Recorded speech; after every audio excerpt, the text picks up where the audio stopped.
ಯೇಸುವಿಗೆ ಸ್ತೋತ್ರ. ಇಂದು 23 ಆಗಸ್ಟ್ 2025. ಎಲ್ಲರಿಗೂ ಶುಭ ಮುಂಜಾನೆ. ಈ ದಿನದ ಧ್ಯಾನ ಭಾಗ ಪೌಲನು ಕೊಲೋಸೆಯವರಿಗೆ ಬರೆದ ಪತ್ರಿಕೆ 3ನೇ ಅಧ್ಯಾಯದ 8ನೇ ವಾಕ್ಯ.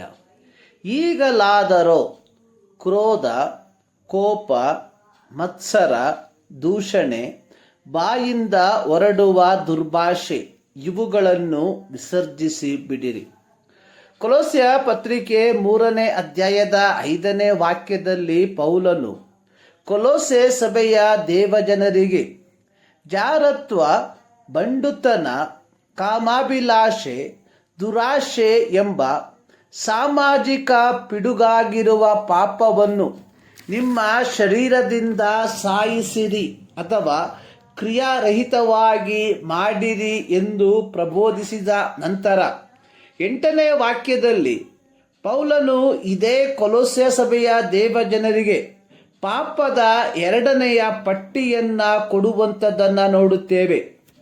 ಇಲ್ಲಿ ಪೌಲನು ಹೇಳುವಂಥದ್ದು ಕ್ರೋಧ, ಕೋಪ, ಮತ್ಸರ, ದೂಷಣೆ, ದುರ್ಭಾಷೆ ಎಂಬ ಪಾಪ ಸ್ವಭಾವಗಳನ್ನು ನಿಮ್ಮ ದೈನಂದಿನ ಜೀವಿತದಿಂದ ತೆಗೆದು ಹಾಕಿರಿ. ಇಲ್ಲಿ ಪೌಲನು ಬಳಸಿರುವ ಗ್ರೀಕ್ ಪದ ಅನ್ನುವಂಥದ್ದು ಅಪೋಥೆಸ್ತೆ. ಈ ಗ್ರೀಕ್ ಪದವು ಬಟ್ಟೆಯನ್ನು ಕಳಚಿ ಹಾಕುವುದಕ್ಕೆ ಉಪಯೋಗಿಸುವ ಪದವಾಗಿದೆ.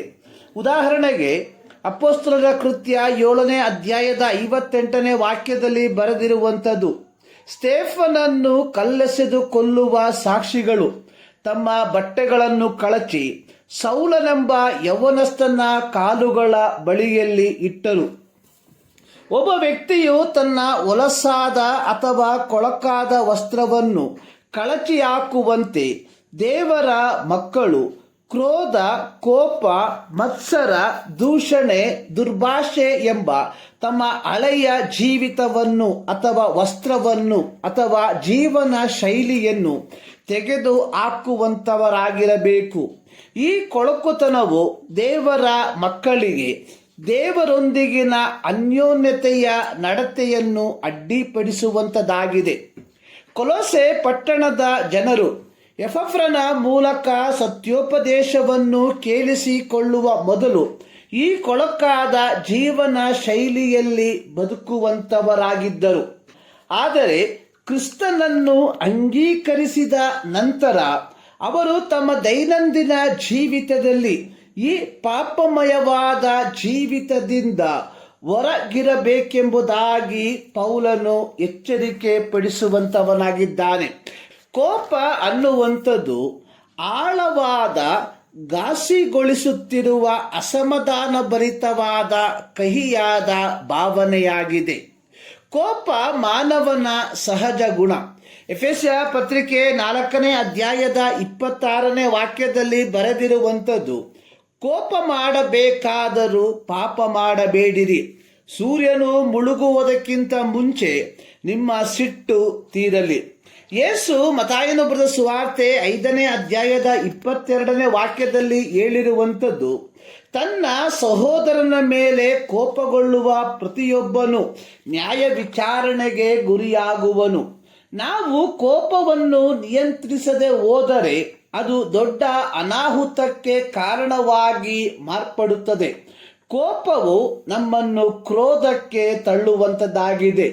ಯೇಸು ನಜರೇತಿನ ಯಹೂದ್ಯರ ಸಭಾಮಂದಿರದಲ್ಲಿ ಸಬ್ಬತ್ ದಿನದಲ್ಲಿ ಯೆಶಾಯನ ಪ್ರವಾದನಾ ಗ್ರಂಥದಲ್ಲಿ ಬರೆದಿದ್ದ ಸಾಲುಗಳನ್ನು ಓದಿ ಕುಳಿತುಕೊಂಡು, ನೀವು ಇವತ್ತು ನನ್ನ ಮಾತುಗಳನ್ನು ಕೇಳುವಲ್ಲಿ ಈ ಪ್ರವಾದನೆಯು ನೆರವೇರಿದೆ ಎಂದು ಹೇಳಿದಾಗ ಕೆಲವರು ಆತನನ್ನು ಹೊಗಳಿದರು. ಆದರೆ ನಂತರದ ಮಾತುಗಳನ್ನು ಕೇಳಿಸಿಕೊಂಡಾಗ ಅವರು ಬಹಳವಾಗಿ ಕೋಪಗೊಂಡು ಆತನನ್ನು ಊರ ಹೊರಕ್ಕೆ ಹಟ್ಟಿ ಗುಡ್ಡದ ಕಡಿದಾದ ಸ್ಥಳಕ್ಕೆ ನಡೆಸಿಕೊಂಡು ಹೋಗಿ ಅಲ್ಲಿಂದ ಕೆಳಗೆ ದೊಬ್ಬಬೇಕೆಂದಿದ್ದರು. ಲೂಕನು ಬರೆದ ಸುವಾರ್ತೆ 4ನೇ ಅಧ್ಯಾಯದ 16ರಿಂದ 30 ವಾಕ್ಯದಲ್ಲಿ ಈ ಚರಿತ್ರೆಯನ್ನು ನಾವು ಕಾಣುತ್ತೇವೆ. ಕೋಪ ಮತ್ತು ಕ್ರೋಧ ಪರಸ್ಪರ ಒಂದೇ ಆಗಿರುವಂಥದ್ದಾಗಿದೆ. ನಂತರ ಮತ್ಸರ ಅಥವಾ ಅಸೂಯೆ.